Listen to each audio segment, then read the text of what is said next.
Olá, alunos do 5º ano, tudo bem com vocês? Eu sou a professora Giliane, a gente vai para a nossa aula de número 20 de artes.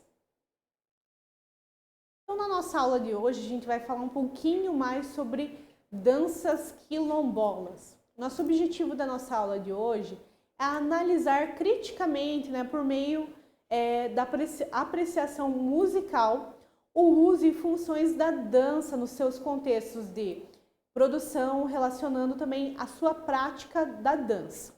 Além de analisar também a questão de diferentes dimensões, seja na vida social, na vida cultural, política, histórica e também da étnica, né? Então a gente vai ver um pouquinho mais sobre isso. E eu começo perguntando para vocês já ouviram falar em quilombo? Provavelmente nas aulas de história eu acredito que sim. Mas afinal, o que é um quilombo? Então, a palavra quilombo, ela vem do termo, no caso, quilombo, né, escrito com K. É presente, no caso, no idioma dos povos do Bantu, originários da Angola. E significa, no caso, um local de pouso, né, ou de acampamento. Os povos da África Ocidental, eles eram, que chegaram aqui com os colonizadores, no caso portugueses, né, europeus no geral. E essencialmente eles eram nômades, né? Então, ou seja, eles não ficavam no único local. Então eles iam formando esses acampamentos que eram utilizados como repouso de longas viagens. Então era formado um quilombo, no caso um local de pouso. Aqui não é tão comum, mas digamos da nossa realidade aqui em São Bento do Sul. Mas em Santa Catarina, será que há quilombos?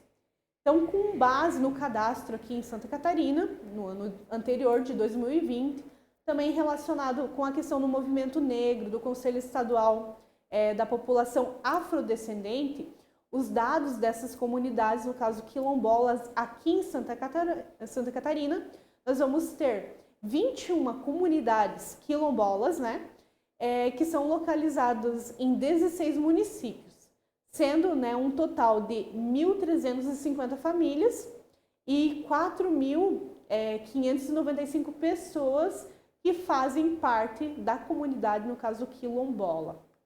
Vale lembrar que também nas aulas de história, provavelmente vocês já devem ter visto, que quilombola, na verdade, vão ser pessoas descendentes de escravos. Então, pessoas que moram em quilombos são geralmente pessoas que são descendentes de escravos.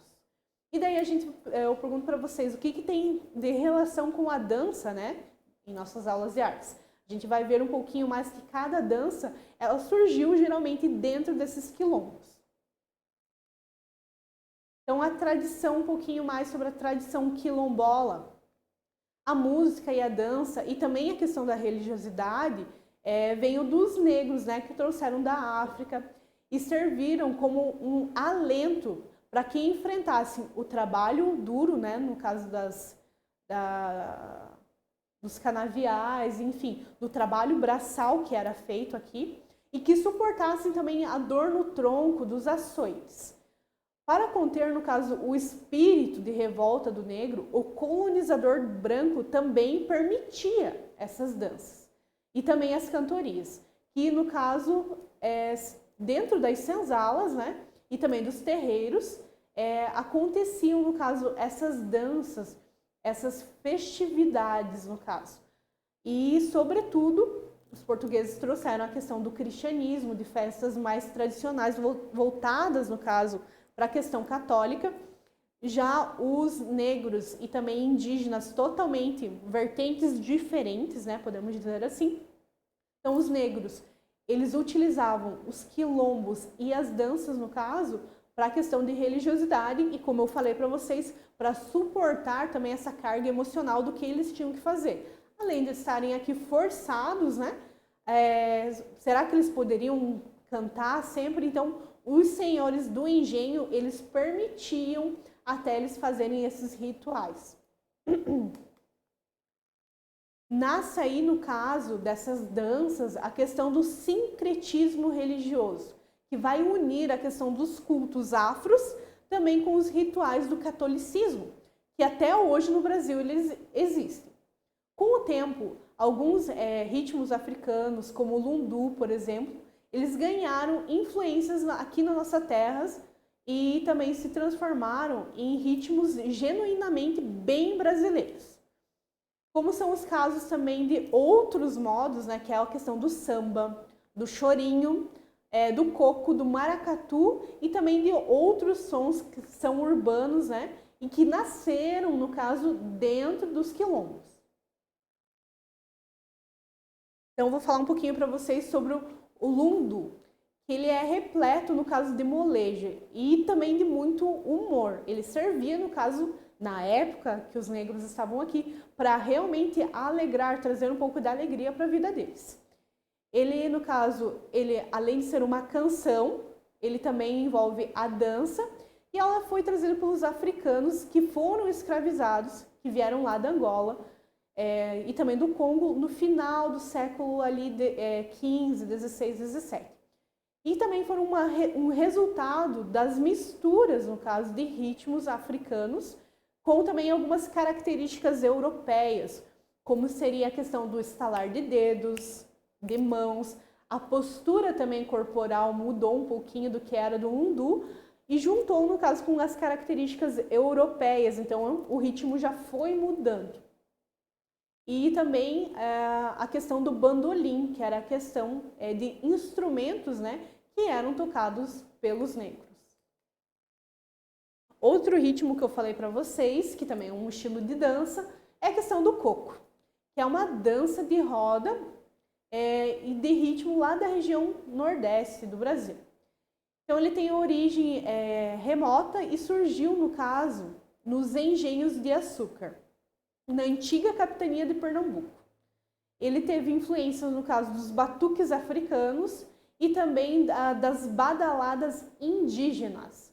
A primeira referência que se tem sobre o coco, ela é datada ali na metade do século XVI, XVII também. Então ali eu trouxe uma imagem para vocês de como que seria a dança no caso de coco.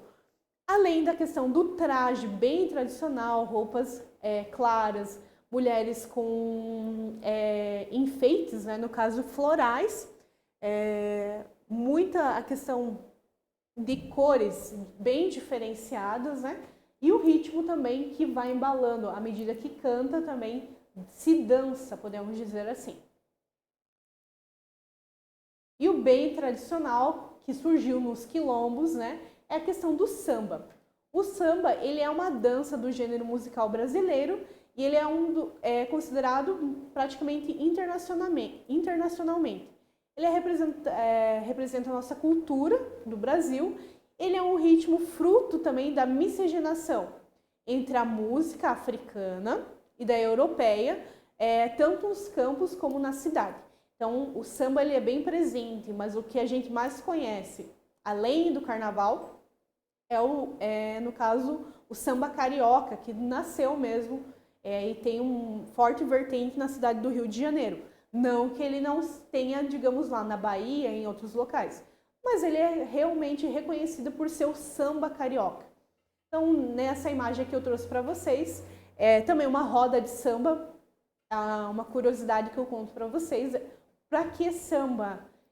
O samba ele envolvia muito, além das cantorias, ele também servia para contar os famosos causos, que na verdade nada mais são do que histórias contadas de geração em geração.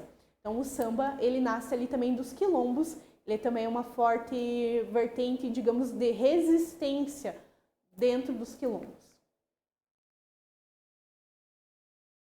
Um ritmo também que se caracteriza, além da dança, da música, é a questão da capoeira, que é uma expressão cultural brasileira e que compreende elementos, no caso da arte marcial, porque é uma questão de luta, defesa e ação.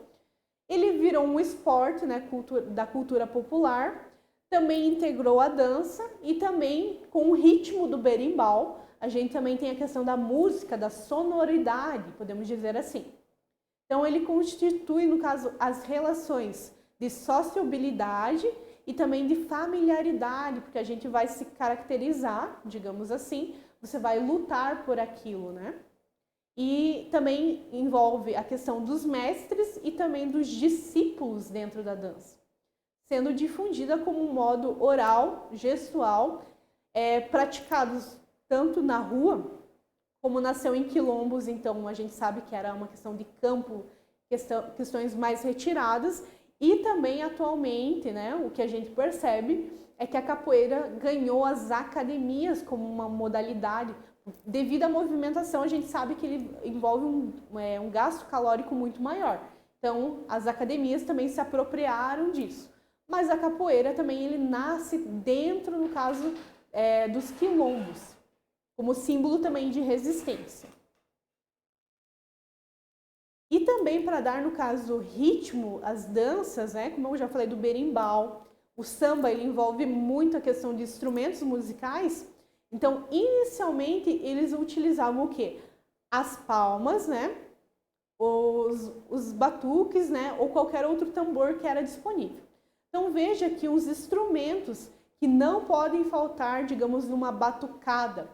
Então, eu vou ter ali os elementos dentro do samba, dentro dessas músicas, a questão do cavaquinho, de um pandeiro, de um tamborim, de um reco-reco, que também faz bastante barulho, violão, atabaque, uma cuíca, um agogô e a flauta transversal, no caso.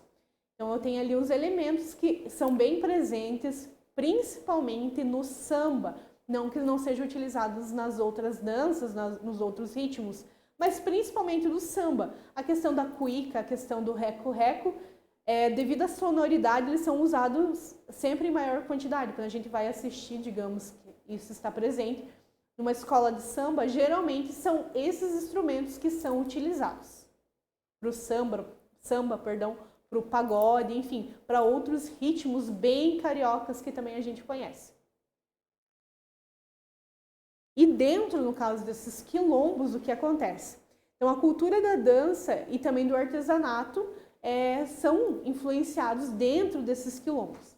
Além da questão dos trajes, que são mais longos, o artesanato, que é produzido geralmente por quem? Pelas próprias pessoas que moram nessa comunidade quilombola. Então, aqui eu tenho ali uma dança, no caso, em roda, e que eles estão dançando um certo ritmo, não sei se poderia ser samba, pagode, enfim, entre outros tantos que a gente tem visto, né, nas aulas de artes. E espalhados, no caso, pelos 4 cantos do Brasil, os quilombos eles são um símbolo de resistência e que remete, no caso, ao duro período de escravidão. Entretanto, né, no caso, com o passar do tempo e a abolição, no caso da escravidão, esses locais eles se tornaram referências, tanto culturais dos antepassados e também que atualmente compreendem, no caso, a cultura afro-brasileira. Então, os quilombos, eles existem, tem as comunidades quilombolas que têm se mantido, no caso, têm tentado manter uma cultura dentro dessas comunidades. E aqui em Santa Catarina, por mais que não seja tão comum, existe sim comunidades quilombolas, que no caso são influenciados tanto na cultura, na culinária, como na dança também. E para você saber um pouquinho mais sobre a comunidade quilombola catarinense, eu deixei um vídeo para vocês que envolve a questão de uma comunidade de São Roque. Tem outras comunidades em Praia Grande, aqui em Santa Catarina, mas esse daqui eu deixei para vocês darem uma olhadinha sobre a questão da cultura, culinária e o modo de vida mesmo desses quilombos. Eu espero que vocês tenham gostado, espero que vocês tenham feito algumas anotações e nós vamos para a nossa atividade de hoje. Até mais, pessoal!